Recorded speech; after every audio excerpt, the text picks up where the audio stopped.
Will you join me in welcoming back to Norfolk the 44th President of the United States of America, President Barack Obama.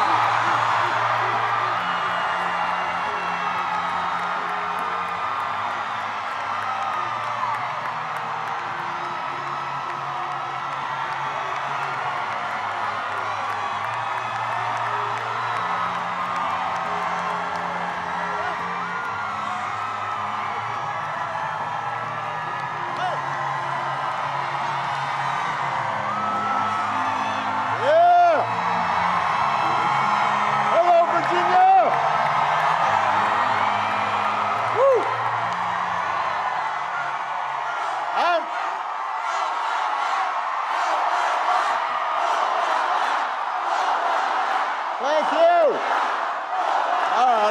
All right. Man, I'm fired up too. I am definitely ready to go. It is good to be back in Virginia. It's good to be back in Norfolk. The last time I campaigned,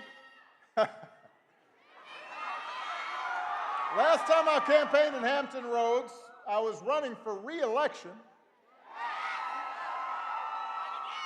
And I know I have not aged a bit.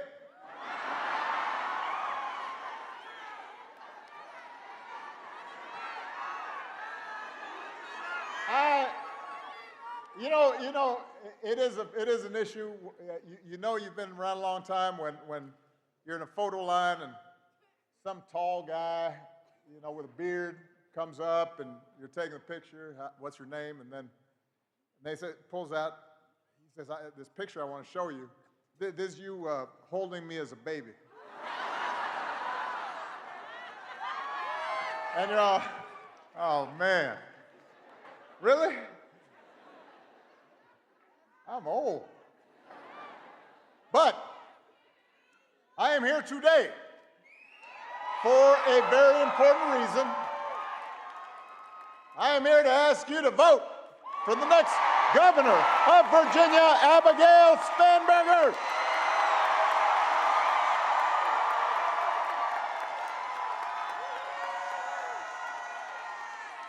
If you have not voted yet, make a plan to vote on Election Day, November 4th. Just visit abigailspanberger.com/vote. You can find out where to vote. You can also find a drop box for your mail ballot. And then you've got to get all your friends and your family to make a plan to vote. Because in 3 days, just 3, no more than 3, just 3.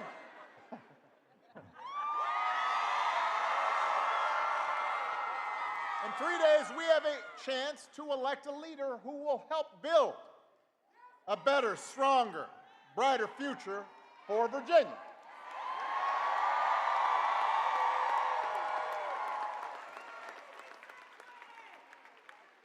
Si se puede. And Lord knows we need that light. We need that inspiration. Because let's face it, our country and our politics are in a pretty dark place right now. It's hard to know where to start. Because every day, this White House offers up a fresh batch of lawlessness and recklessness and mean-spiritedness and just plain craziness.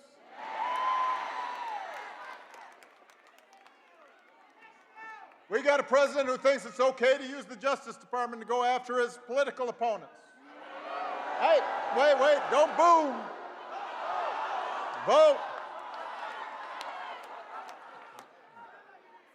They don't hear boos, they hear votes.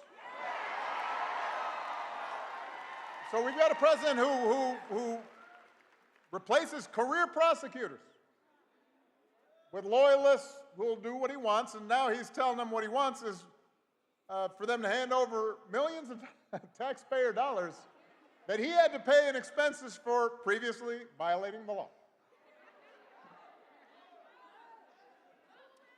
We've got a commander-in-chief who fires decorated officers because he thinks they might be more loyal to the Constitution than they are to him.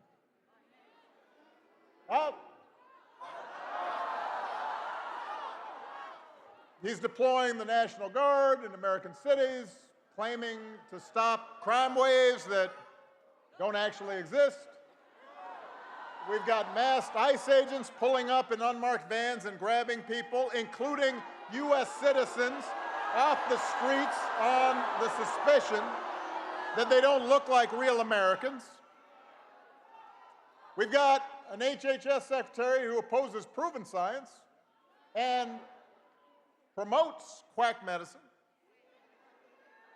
A top White House aide who calls Democrats, the whole party, domestic extremists.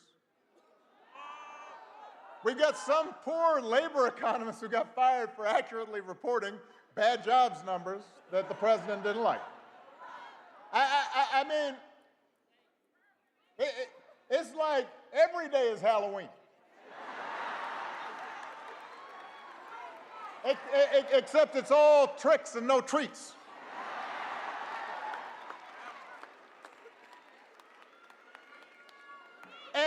And here's the thing. It's not as if we didn't see some of this coming.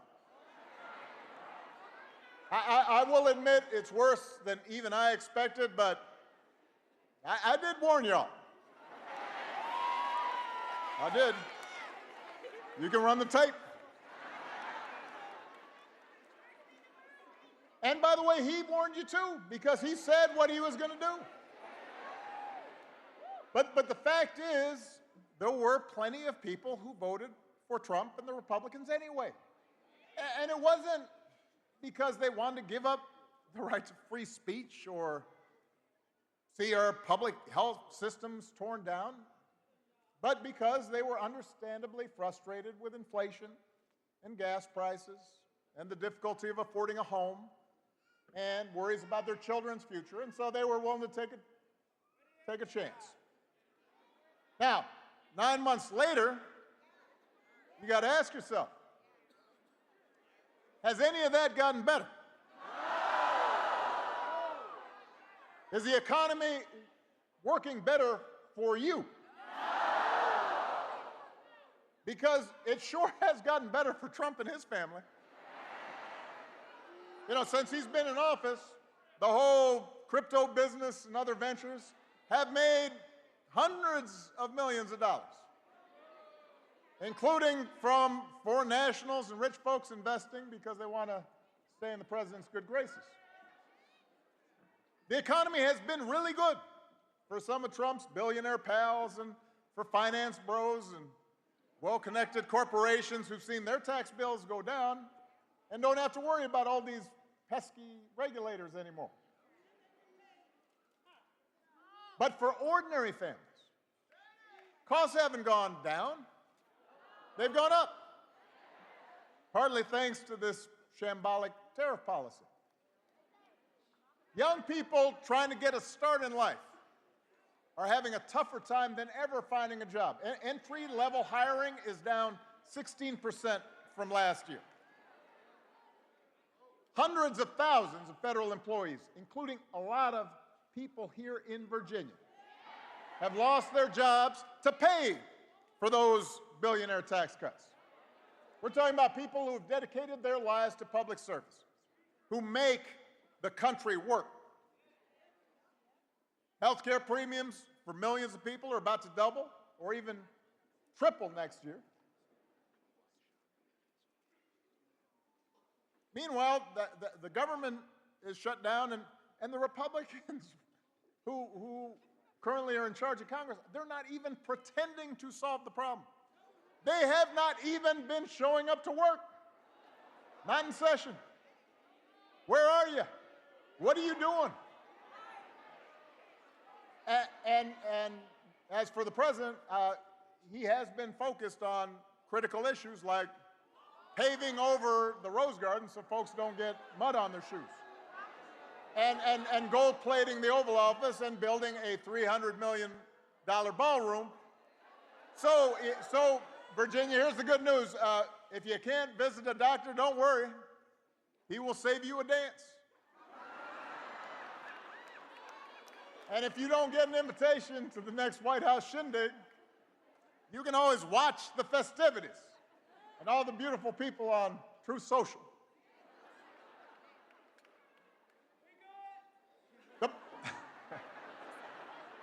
The point is, there is absolutely no evidence Republican policies have made life better for you, the people of Virginia. I mean, they've devoted enormous energy in trying to entrench themselves in power and punishing their enemies and enriching their friends and silencing their critics. They put on a big show of deporting people and targeting transgender folks. They never miss a chance to scapegoat minorities and DEI for every problem under the sun. You got a flat tire? DEI. Huh. Wife mad at you? DEI.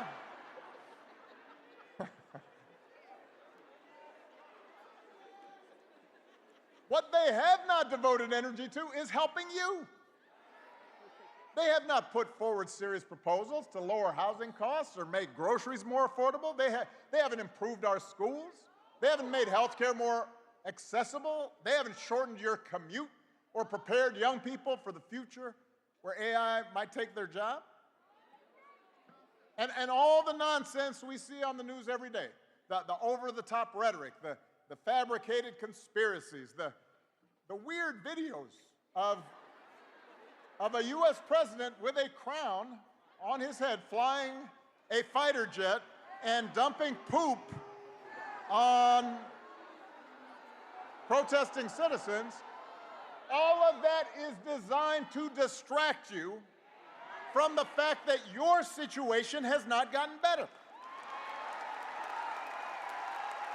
They do it so you won't notice that while they're helping the wealthiest, most powerful people in the country consolidate more wealth and more power, your bills are still going up. And you're waiting longer at airports because there aren't enough air traffic controllers. And the program helping your kid with special needs was just gutted. So that is what's happening. And the good news is there's something you can do about it. Right here, right now. Because you've got a candidate for governor who's got a track record of getting stuff done. Somebody who sees you and has been with you and knows your struggles and will fight for you every single day. Virginia, it's time to point America in a better direction by electing Abigail Spanberger as your next governor.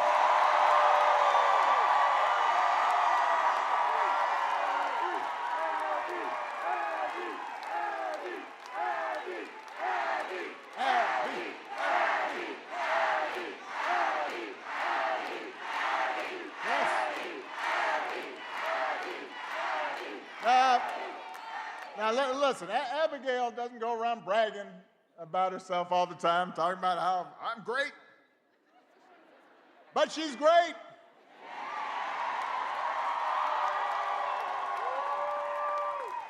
As a former federal law enforcement officer, as a CIA case officer working on counterterrorism, she knows what it takes to keep communities safe.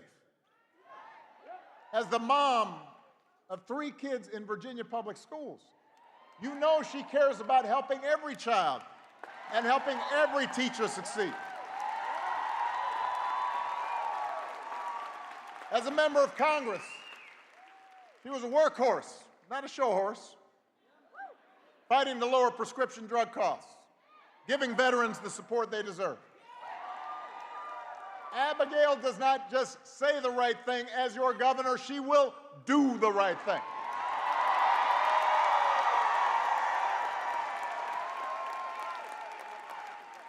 She understands the government can make a difference in people's lives by educating our kids for the jobs of the future, keeping our air and water clean, protecting consumers from fraud and dangerous products, providing a safety net for seniors and folks with disabilities, investing in the infrastructure and scientific research that drives economic growth.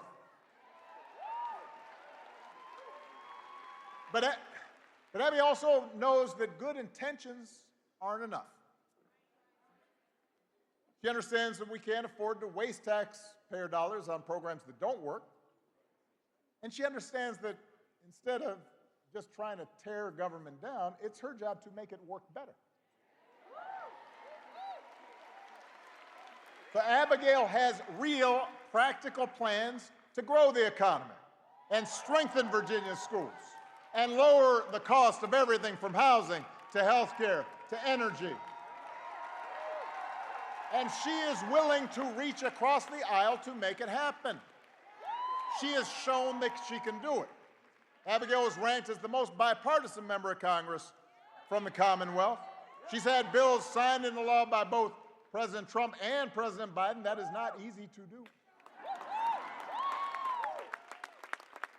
And Abigail doesn't just believe in working with everybody, she also believes, and this is really important, in listening to everybody, whether they voted for her or not. Because she knows that if we want to make progress on the things that we care about, we have to be able to disagree without calling each other nasty names or demonizing each other.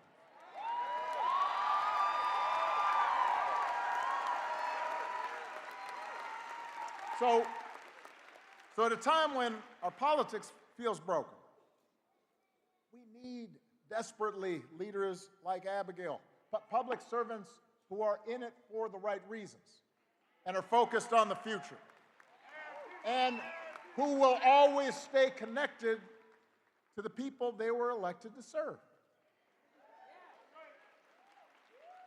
Now, her opponent, not so much. When someone asked her, and I'm just following this from a distance, when someone asked her apparently about all the federal workers fired by this administration, given how important that is to Virginia, apparently Abigail's opponent said she wanted to talk about real issues. Didn't understand why these job cuts are, quote, a huge thing. Now, I don't know about you, but seeing your neighbors and your friends, your customers, maybe some of your family members, suddenly out of work, even though they've dedicated their lives to serving people, having trouble making their mortgage, maybe it's just me. Seems like a pretty big thing to me, pretty huge. And I'd want a governor to be paying attention to it.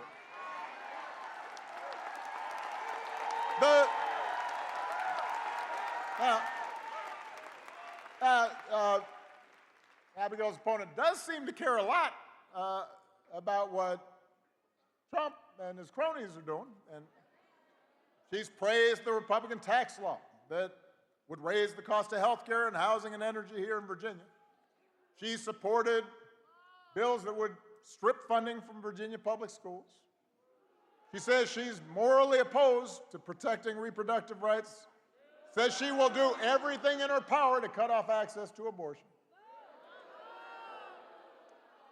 Virginia, you don't need a governor who puts party and ideology ahead of the people she was elected to serve. You deserve a governor who will think for herself and work for you. A governor who will create jobs and not cut them, and who will lower costs instead of raising them, and who will bring people together instead of dividing them, and who will do what's right for the people of Virginia, no matter what anybody in Washington thinks. You deserve a governor like Abigail Spanberger.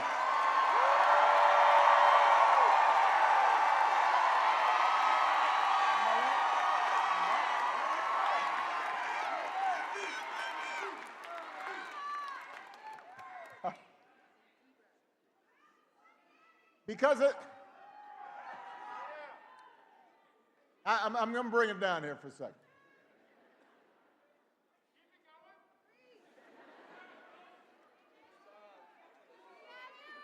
Because at the end of the day, what this election's about, what politics in a democracy is always about, is values. What do we care about?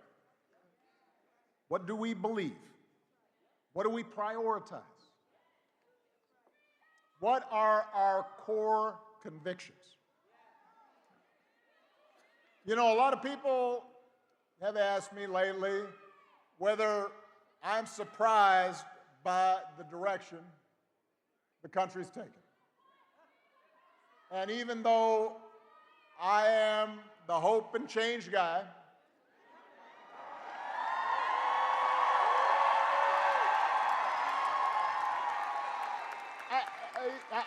I try to be honest with them. So I say, yes, there are things I am worried about. I am worried about how quickly basic democratic rules and norms have been weakened. I'm worried about how willing Republicans in Congress have been to surrender their role as members of a co-equal branch of government, refusing to buck the president even when they know he's out of line. Even when a lot of them will privately admit that power is being abused in ways that will hurt their constituents and hurt the country. I worry about a Supreme Court that, so far at least, has shown no willingness to check this administration's excesses, even when those actions break legal precedent and seem to defy the bedrock principle that no one is above the law. I worry about the growing concentration of economic power in this country, with just a handful of mega billionaires and companies controlling what we see and what we hear. And I worry about how much that economic power distorts the political process.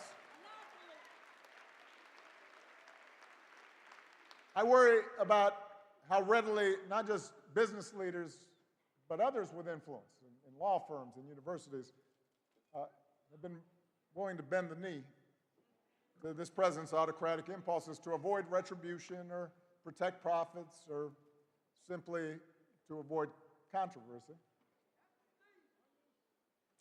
And I worry sometimes how we've come to accept this as normal. But what I also tell people when they ask me about this, what I also try to remind them, is that America's always had competing stories about who we are and what this nation stands for. The first story says, we the people, just means some of us. That in order to qualify, you have to be the right color, or come from the right family, or worship in the right way, or have enough money. It says that even though we got rid of a king, there's still a caste system in America, a pecking order of who makes decisions and who obeys, who gets opportunity and who is obliged to serve. And it's a story that's policed by fear and force, that tries to convince people that for their group to win, another group has to lose. That if somebody doesn't look like you or think like you or practice religion exactly the same way you do, they must be a threat to your way of life, and they need to be put in their place. And that's how Donald Trump thinks about America. Make America great again by putting the people like him back in charge, even if they don't know what the hell they're doing. Now, but here's the thing. That story is not new. That's the oldest story in the book. It's not even uniquely American. For most of human history, that's the way societies worked. There was somebody on top and somebody on the bottom. There were lords and there were peasants. And for a long time, that story of caste and privilege and concentrated power, that was the law of the land here in America. If you looked like me, you were likely treated as property. If you were a woman or a white man who did not own property, you could not vote. For a long time, if you were an Irish or Italian immigrant, we're not hiring. If you're Jewish or Asian, don't bother applying to our school. If you were Native American, you weren't even treated as an American, even though you were here. But from the very start, there was another story, born of this nation's true revolutionary spirit. A story that says we the people means what it says, that all of us are included, that we are not subjects, we are citizens, defined not by race or religion or gender or sexual orientation, but by our commitment to a common creed and a willingness to accept not just the privileges, but the responsibilities that come with that citizenship.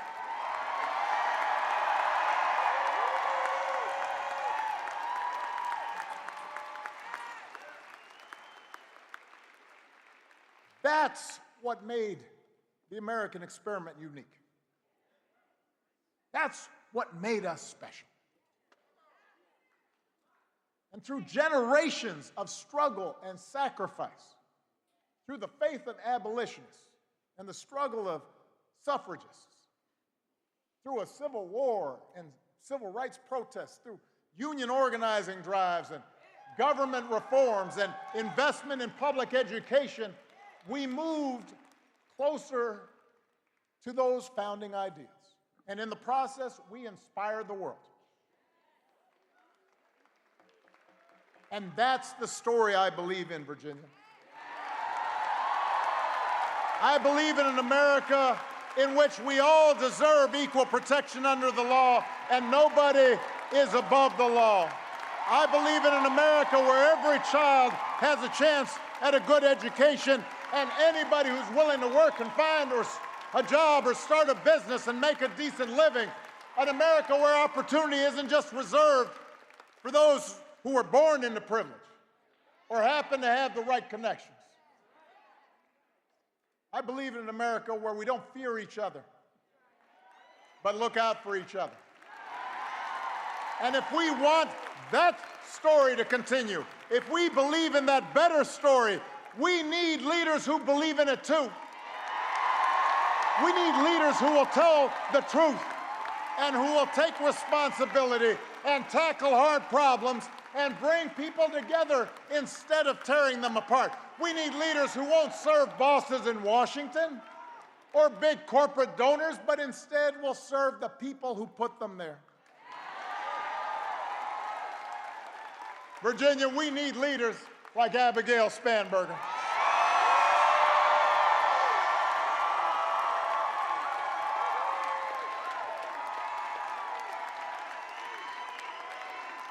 But here's the thing. As good as Abigail is, she can't do it alone. Because the truth is, all of us are being tested right now. Trump and the Republicans, they want you to think, it's part of their story, that things only happen from the top down. That a few people in power make decisions, and the rest of us have to live with the consequences. But real change has always come from the bottom up. From ordinary folks who look around and say, we can do better, and then join together to make change happen.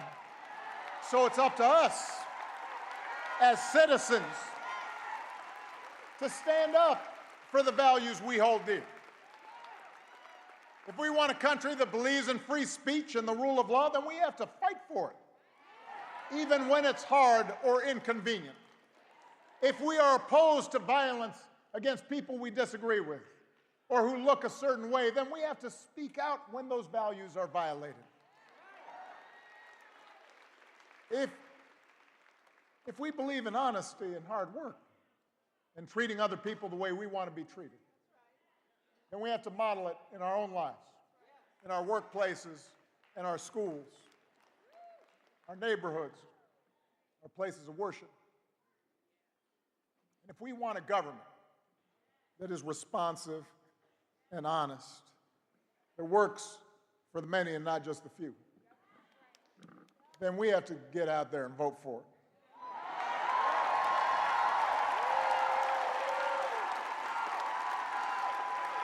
When I think back to a year ago, I remember talking to some people, even some folks who were friends of mine,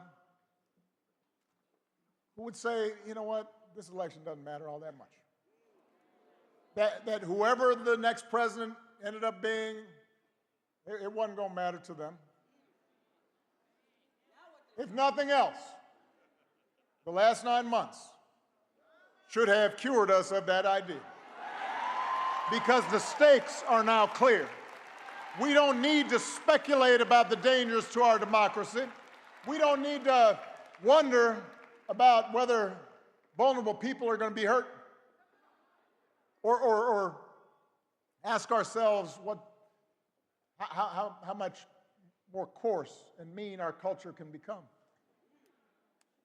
We've witnessed it. Elections do matter.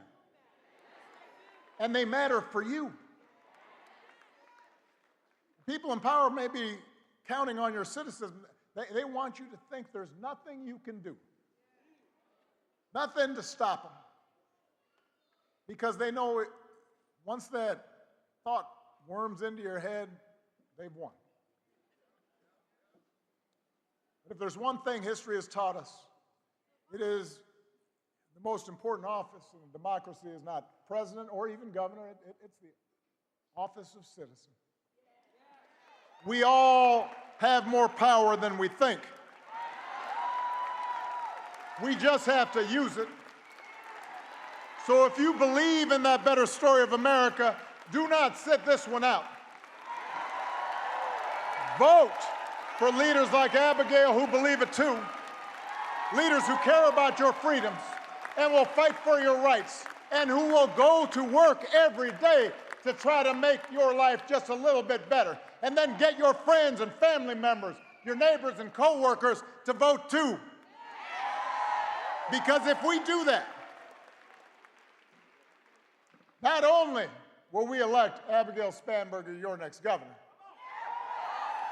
you won't just put Virginia on the path to a brighter future. You will set a glorious example for the nation. Thank you, Norfolk. God bless you. God bless these United States of America.